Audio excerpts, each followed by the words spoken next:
Welcome back to this video series about orchestrating the music from the game Am Setsuna. This week we'll talk with contributing composer Mend about his arrangement of Loss, which is the opening theme of the game.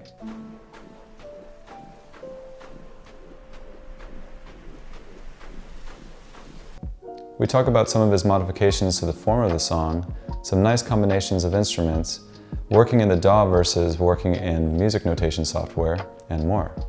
Let's go ahead and listen to his song.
Hooray!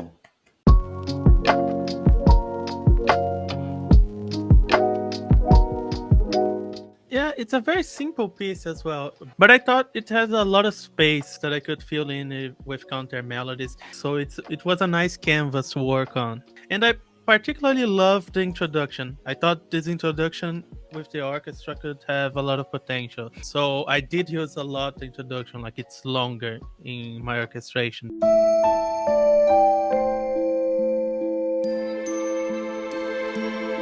There's two instruments actually. It's a piano and a vibraphone. Both are playing the exact same thing as the harp in the beginning. Yeah, it's a combination I particularly like. The attack of the harp is more drier, I think, and the vibraphone and the piano, they have very interesting sustains. Also, when the piano joins together with the vibraphone, I think it helps soften the timbre of the vibraphone a bit. Nice alternative to using bells, like use a glockenspiel to do this kind of things.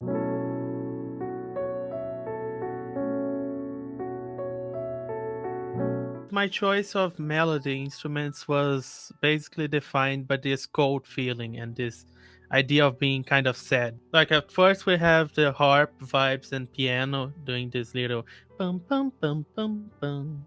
And the instrument that takes up the melody in the A section is the English horn. It's a great instrument in that range. For me, it has this cold, sad feeling, this melancholic feeling that I really love. It's English horn, and then English horn doubled with oboe 1 octave on top.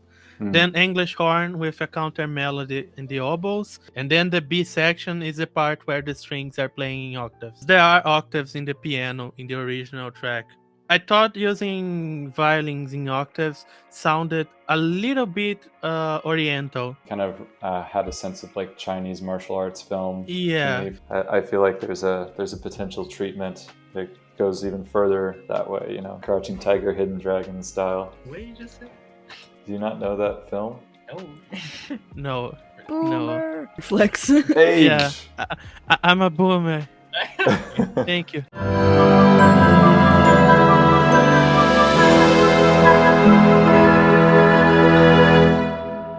For me, this track has an emotional narrative going. It starts kind of floaty. Then the A section is the saddest part of the track, but the B section that comes afterwards has a little bit of hope. So I wanted to add a little dominant 7 in the introduction. It's not on the original track, but I thought it would be interesting to have it to add a little bit of tension. This tension is what caused the sad part in the A section.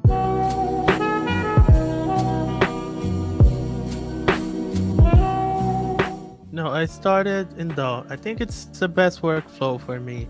Okay. Going directly to DAW. This has some problems though. When I start directly on the DAW, it's pretty difficult to not let yourself get influenced by the limitations of the samples you have. And that is something that can limit your creativity sometimes. But I prefer working that way. I think it also goes by faster. I'm also someone who like writes directly in the DAW most of the time. You know, I don't have a classical history really. You need to visualize what you have in mind when you're working with score. And I think that's interesting because you gotta have experience to do that properly. When we rely so much on the sound to compose, I think we lose part of it. And not many people have the opportunity to actually record their instruments, so it can be frustrating to write something that you imagine going to sound really cool with real instruments, but it doesn't sound as cool with samples.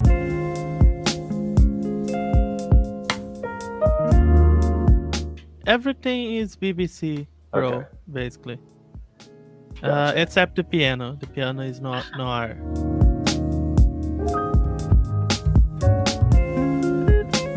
As a flute player, I could hear like little staccatos of like it gives like a really nice touch. I like how emotional the piece is and how like fragile it is, I guess. Is that a trill on the flute? Yeah, Like yeah. that. The end of the intro. Flute player approved. Well, there you have it. Min's arrangement is flute player approved. We still have a few more songs to talk about in this video series, so be sure to tune in future weeks and to look out for our compilation album on Bandcamp at the end of the series. Next week, we'll be talking with Max Faust about his arrangement of Deadly Gamble, which is the game's main boss theme. That poor piano took more damage than the boss. Yeah, I saw that too. I'll see you there, but until then, じゃあね.